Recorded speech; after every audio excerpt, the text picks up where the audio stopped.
সকল বিহু বুলি আজি তোমালোকক এটা জাকাচ খানা দিম বুলি ভাবিছো সবে আহিব লাগিব কিন্তু দেই ৰুমলে নাহিলে কিন্তু মই বেয়া পাম স্যাৰ আপুনি খানা দিব আৰু আমি নাহিম এটো হ'ব নোৱাৰে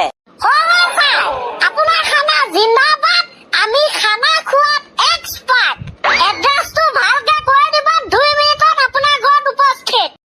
সুন্দৰ বালকসকল কিছুমানে লাজ কৰে খাব যাবলে তোমালোকে যে লাজ কৰা নাই বঢ়িয়া দেই আৰু তোমালোকে যদি কিবা বস্তু নোখোৱা আছে কৈ দিয়া এতিয়া মই বজাৰ সমাৰবিলাক কৰিব লাগিব সোনকালে আমি একো বস্তু নোখোৱাই নাই সব খাই দিওঁ আমি ছাগলীৰ নিচিনা খাচা খাচা বেলেগচোন তোমালোক হলেও হোৱা কিবা বস্তু নোখোৱা থাকিব পাৰে এতিয়া কৈ দিলে ভাল আৰু নহলে বজাৰটো এনেই কৰি দিয়া হব ন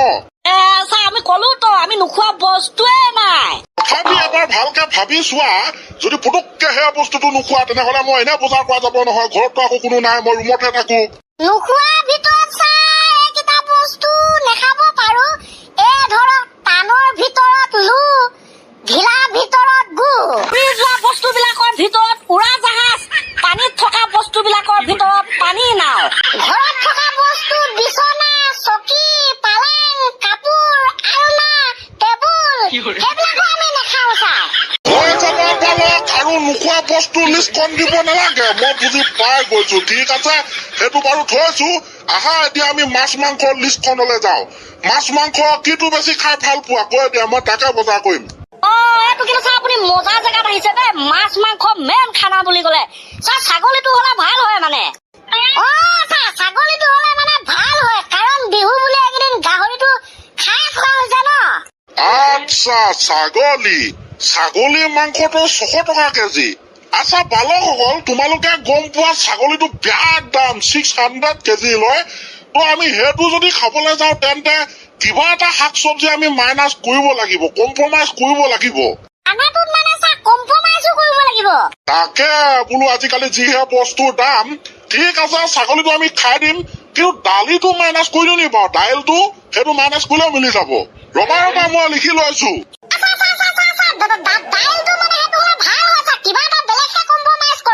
হয় নেকি তেনেহলে দাইলো যদি আহে নিমখটো আমি বাদ দি দিওঁ নে কি হব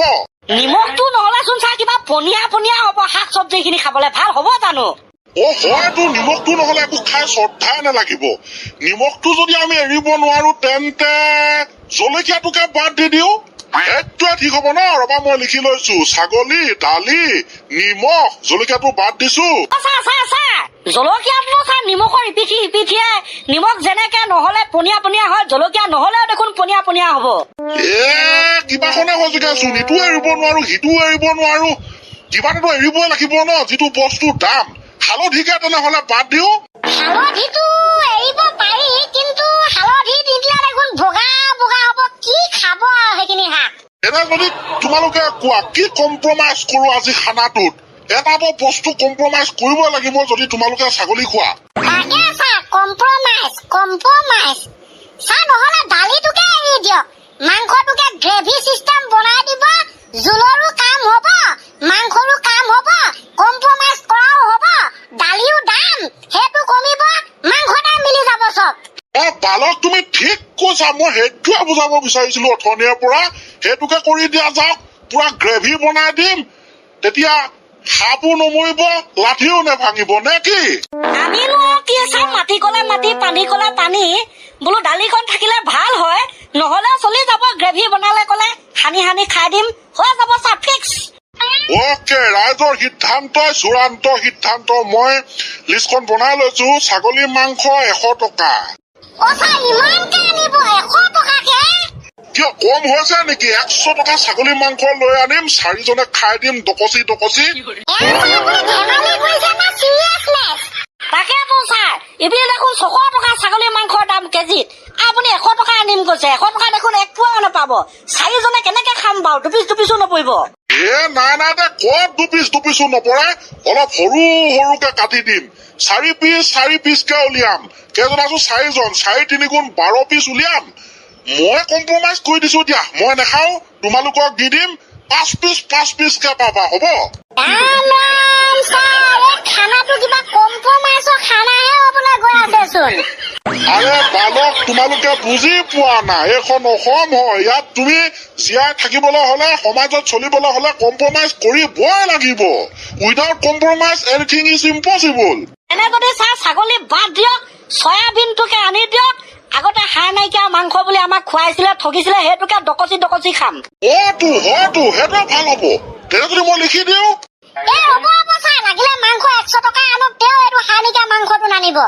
ছাগলী বাদ দিয়ক ব্ৰইলাৰটোকে আনি দিয়ক অলপ সস্তা হ'ব সৰহকে পাব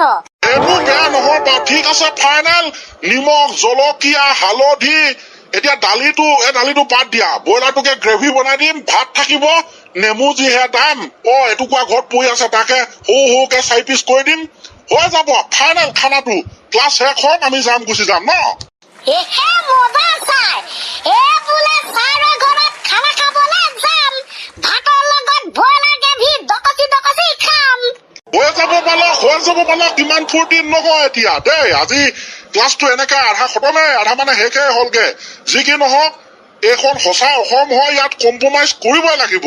ভৱিষ্যতে আমি কম্প্ৰমাইজ কৰিব লাগিব দিয়ক আপুনি বুঢ়া হলে আপোনাক মাতিম নহয় তেতিয়া কম্প্ৰমাইজৰ খানা খুৱাম যি কি নহওক অসমখনৰ কথানো কি কব আজি কি হৈছে আজি কি চলিছে বৰষুণ দিব লাগে যেতিয়া তেতিয়া ৰ'দ দিয়ে ৰ'দ দিব লাগে যেতিয়া তেতিয়া বৰষুণ দিয়ে বোলো গোটেইকে কান্দি মৰি যাব তথাপি মাকে ৰিলছ বনাব নেৰে তাকে পাই আজিকালি বোৱাৰীসকল কি চাবা ৰিলছৰ বাহাদুৰি ইফালে পুতাকে কান্দিয়ে থাকিব তথাপি নাই মুঠতে ৰিলছটো বনিবহে লাগে এইখন অসম হয় কথা ক'লে আপুনি ঢেৰ কথা ক'লে অসমত ৰিলছ বনোৱা জিন্দাবাদ কম্প্ৰমাইজৰ খানা জিন্দাবাদ হয় না ছাৰ আৰে নহলে হ'বনে কম্প্ৰমাইজৰ খানাটো জিন্দাবাদ বাকী ৰিলছ বনোৱা জিন্দাবাদে হয় তাকে তেনেহলে কি বুলি কয় এতিয়া খানাটো পেলাই যাব লাগে আৰু এনেকে প্ৰতিবাদ কৰি থাকিলে এখন প্ৰতিবাদ স্থলীহে হ'বগে জিন্দাবাদ মুৰ্দাবাদ কৈ ছাৰ বলক নহলে আৰু গুচি যাওঁ পাৰি দেই বলা তেনেহলে গুচি যাওঁ আৰু বন্ধুসকল আপোনালোকেও খাই চাব যদি আপোনাৰ পইচা নোজোৰে তেন্তে দালি কমাই দিব দালি যদিও খাব বুলিব তেন্তে নিমখ নহলে তোমাৰ পিয়াজ নহলে হালধি সেইটো মানে কম্প্ৰমাইজ কৰি এটা খানা খাই চাব নামটো দি দিব কম্প্ৰমাইজৰ খানা আজি আমি খামগে ডকচি কম্প্ৰমাইজৰ খানা